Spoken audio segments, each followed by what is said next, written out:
It's Sunday night and it is February 22nd. So that must mean it's time for the Diary of a Micro Budget Filmmaker episode. I don't know what it is, 40 something.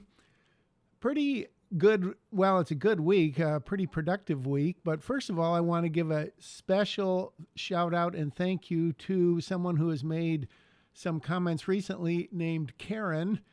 And she is an amazing person that I have known all the way back since high school. And as it turned out, well, I knew this a while ago, but just today I saw a movie that she made, a documentary she made with a filmmaker. She's more of the producer, writer, and the brains behind it, if I may say so. Letters from, I'm going to pronounce it wrong. Excuse me. It's not Bruno, but it's BRNO. I just saw it and I'm trying to remember how it's produced, but it's a documentary that has been on PBS. If you want to get a hold of her, I'm sure that you could reply to her reply and then she could get some information from you, whatever. But so I went to see that and it was really powerful, really, really good stuff. We didn't get a chance to chat much afterwards for circumstances that, frankly, no one cares about except for Karen and myself. So let's get into the week that was. Primarily, what happened this week? I got some audio files from Christine's daughter, who is playing literally 2 words of off-screen dialogue at the end of the film. I think I need to have her redo those because it's I forgot the direction I gave her, but it's kind of low energy, but moreover, the quality of the recording isn't great. So, but that's good because I got placeholder that I can use. And then the gentleman who is providing some not voiceover, but off camera on the phone for the character of Susie, who is Sky, but Susie's dad sent in a take 2 of, I think he has 4 lines near the beginning of the movie. They passed the test with Reese, Brett, myself. They're very good. So they are in, one of them's in the trailer. So I had hoped I would be showing you the trailer on this episode, and I still kind of could, but I told Reese and Brett to give me the final A-OK before we did that. So I think last week at this time I had already gotten the music for it and I plugged it in. So over the course of this past week, I put it in and I leveled it out, blah, blah, blah. There were still a few wonky things in the trailer, which I think maybe when I release it, I'll do like a commentary on it also, just in case anyone is interested in that. But I fixed a couple things. We've got this new voice on it. We've got the music. I had to adjust the opening animation of Mindful Entertainment to match the music. And then I communicated with the gentleman working on the music, and he hoped to record some of the actual tracks for the movie today. I have not heard, and I don't really want to press my luck, as the old TV show liked to say. So I'm just going to let that ride for a few days, and maybe I'll contact him midweek to see how it's going. We originally had hoped to have all of the very rough music, or at least kind of concepts, by the middle of February. That's come and gone, but that's how things go. So if that happens really in the next 3 weeks, I would be pleasantly surprised. What this does mean is most likely that the music will not be finished by the end of March. That was our original intent. I don't know that that's going to happen, and I think I mentioned that last episode. And then Sky has had some continued, both problems with her audio recording, just the mechanics of it, and she's just been super busy with a bunch of stuff.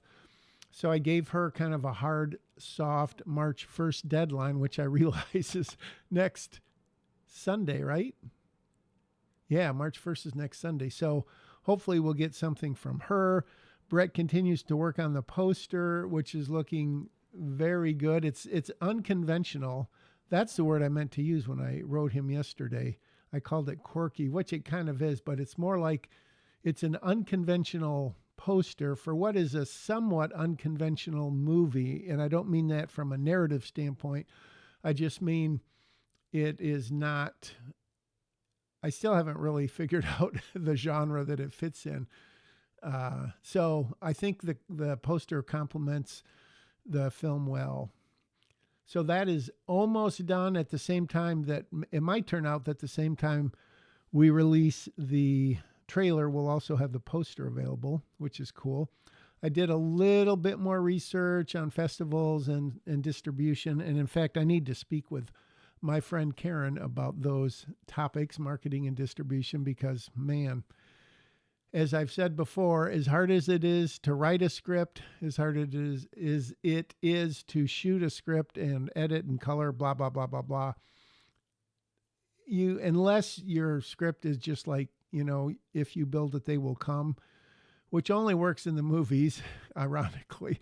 But getting the word out is just so important, and getting it seen. And do you go to festivals? Do you try to rent theaters? Speaking of that, we saw Good Luck, Have Fun, Don't Die, or Don't Die, whatever, which is doing remarkably poor at the theaters. But oh my gosh, what a great movie. I really liked it. So go see it. The point I was going to make is we saw it in a relatively small theater, and the screen was, okay size, but I think it only held like 35 people. And that's one of the chains, Celebration Cinema, that I'm thinking of showing this film in, renting it out and whatever. But I was hoping, maybe ambitiously, I'm hoping that 150 or 200, or hopefully more, but I don't know if they've got theaters that hold that many people. So I don't know what I'm going to do, because I would not want to pay for multiple screens just to get more people in them. I'd rather have 150 people see it in one theater than, 30 people see it in 5 theaters. So I got to think about that some more. So I don't think I did anything else much technically with the film. I made a few little, maybe a color, some little color things.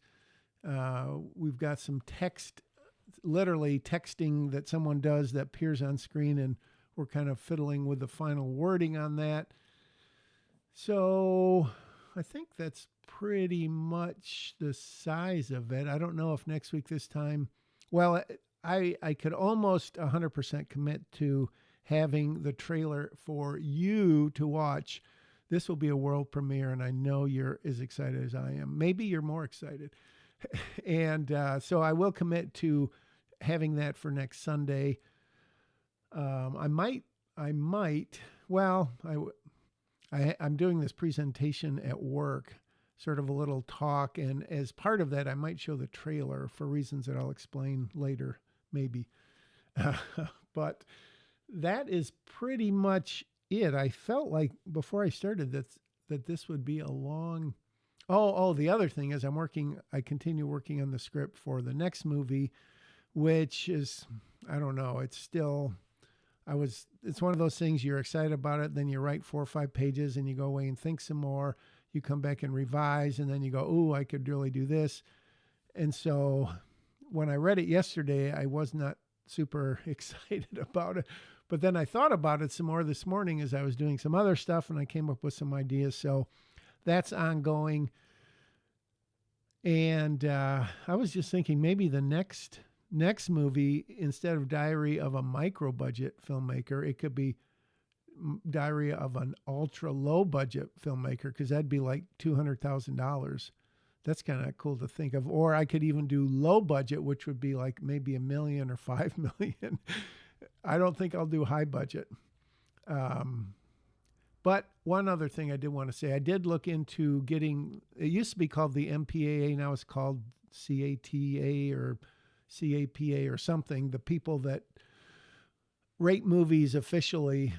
And I found out that for the lowest budget movie, that it's like $250,000 and less, or $500,000 and less, they charge like $3,300, which I guess they give it to a group of parents, who have children between the ages of 5 and 15, and they watch it, and then they write out reports, and then it gets rated based on that.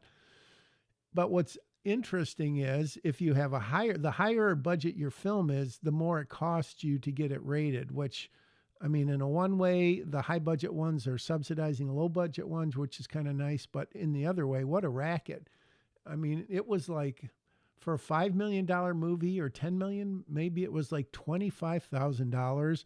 And I think for like a $200 million movie, it's even more, unless they give it to a whole bunch of people. But man, that seems like a total racket to me. So yeah, that's the last thing I wanted to say. Thanks for sticking with me. Thanks for recommending this, turning on those notifications, and leaving me comments, because if there's something that you think I should talk about that I haven't, it could be because I don't know anything about the topic, or it could be because you haven't suggested it yet. So please do, and thanks for watching, and I will see you, as I check where the stop button is, next time.